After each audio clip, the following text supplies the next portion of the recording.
Hi everyone, this is Laura. Welcome to the Vegan Italian. In this episode, I want to tell you to please stop using jar tomato sauce.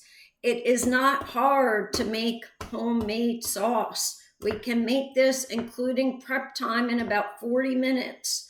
The reason why people think it takes so long and cooks all day is one, because back then they were making 5-gallon jugs worth of tomato sauce to feed 20 people. Other thing is that they're most likely doing a Sunday gravy or meat sauce. So they're letting that simmer all day long with sausage and braciole and all that stuff that we don't eat anymore. So to make a quick, fresh tomato sauce does not take long, and it's not hard.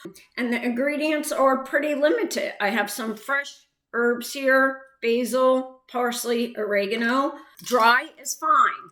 I use this dry dehydrated that I made in my dehydrator, but store-bought I've used many a time. Parsley and basil is better fresh, especially the basil. I would suggest that if you could do it. But other than that, the dehydrated is okay.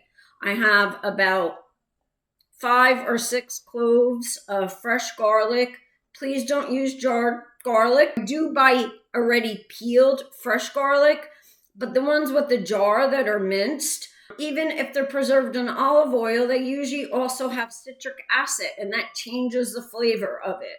So I don't, I'm not big on prepping, so I like to buy the ones in the package that are already peeled. My husband tends to use, peel his own. It doesn't matter that much, but I certainly would not use the minced garlic. We have about a half of small to medium onion. I've used Spanish, I've used sweet, I've used yellow. It doesn't matter that much. I don't see a difference in it. Himalayan sea salt, extra virgin olive oil. Yes, you can cook with it. You can use just regular olive oil as well.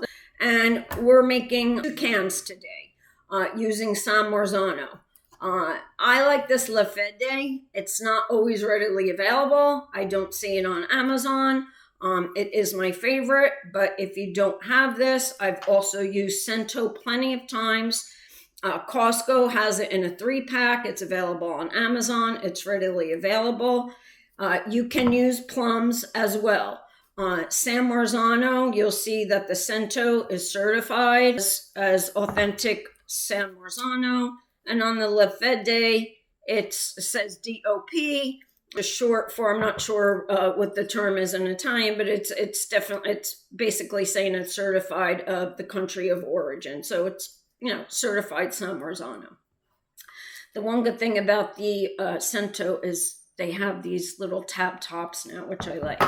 The other trick I feel is making this in small batches. I very rarely do more than 2 cans, maybe 3 or 4 if I'm going to have a lot of people over. But when you use it in small batches, not only does it cook faster, but it just, to me, tastes better.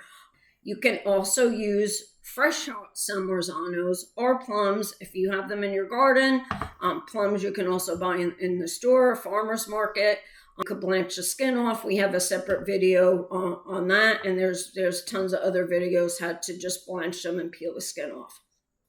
Okay, because I don't like to prep, I am putting my onion into my little handy chopper. There's a ton of these available on Amazon, all different kinds.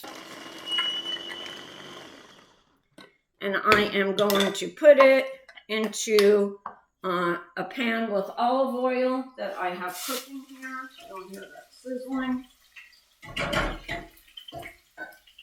We're just going to start to let the onion cook first before we add the garlic, maybe about a minute or 2 until it gets a little translucent and soft. In the meantime, I am going to chop the garlic, and then we'll add that in, and then I will take you to the other side so we could see what's going on in the pan there. The other thing when you make this, it makes your house smell so good. Don't blend this because I usually like to have it a little chunky. I'll use tomatoes from the garden when we have them. With this, I'm just using the whole tomato. But if you don't like a chunky sauce, just throw this into a blender or a magic bullet or whatever little blending device you have for a couple seconds, blend it up.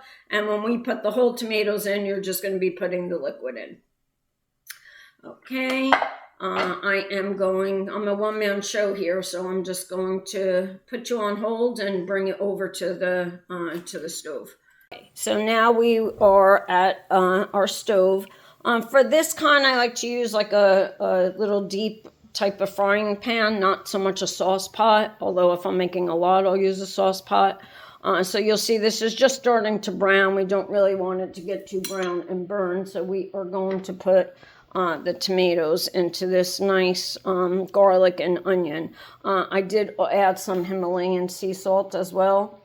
So because I like this a little chunky, for now I am not taking the sauce from the can.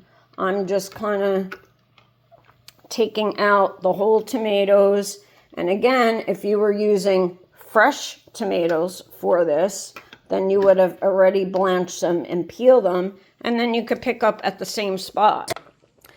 Okay, so now you just want to, the oil's already hot, and you just want to start breaking up the tomatoes. I'm gonna switch to a non-metal spoon. Okay, so you just start breaking the tomatoes up. And when you do that, it's going to release the juices that are already in the tomatoes, but you're also getting the chunks from the tomato itself. Okay, so I ended up doing a can and a half, so there's about 15 tomatoes in here. You could see it already looks good. I mean, you see the oil in there, some of the onion chunks and the garlic chunks, and we didn't even start cooking it yet. So we're going to cook it about a half an hour, but we're going to stir it pretty frequently. I'd say every 5 or 6 minutes. Just come over and just give it a nice little stir. Okay, we are at about the 25-minute mark.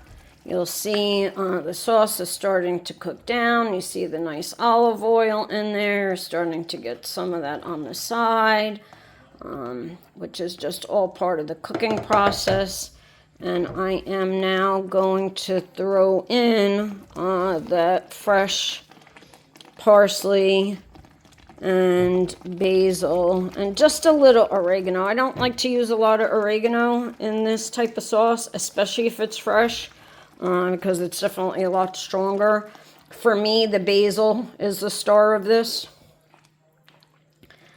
And we're just going to mix it up there.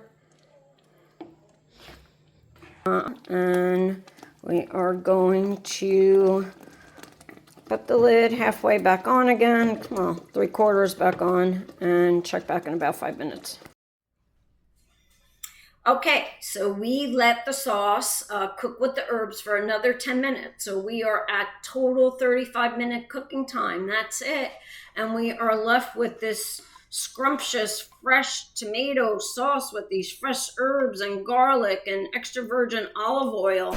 And not only does it look and taste delicious, but it smells delicious in the whole house. So, of course, you can enjoy this right now with some pasta. It's even better if you let it sit for a few hours, and the next day is also top notch. Also, whatever leftover you have, freeze it in small containers, 4 or 5 of them, because now you have a basis made with this investment of 35 minutes that we use in addition to some of our other dishes. And because this is so fresh and delicious, it's going to enhance the flavor of everything else that we make with it. And one of my absolute favorite things lately has been doing this with chickpeas, because chickpeas are so nutrient dense and high in protein. It's great for vegan diets.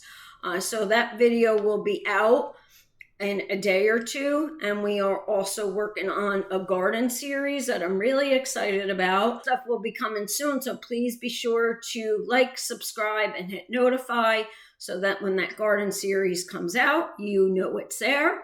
In the meantime, please comment, let me know what you thought, let me know if you make this and how it came, or any questions that you may have, or anything that you want to see next time. Thank you for joining, and I hope to see you soon. Please see the link in the description for our video on using leftovers for chickpeas and tomato sauce.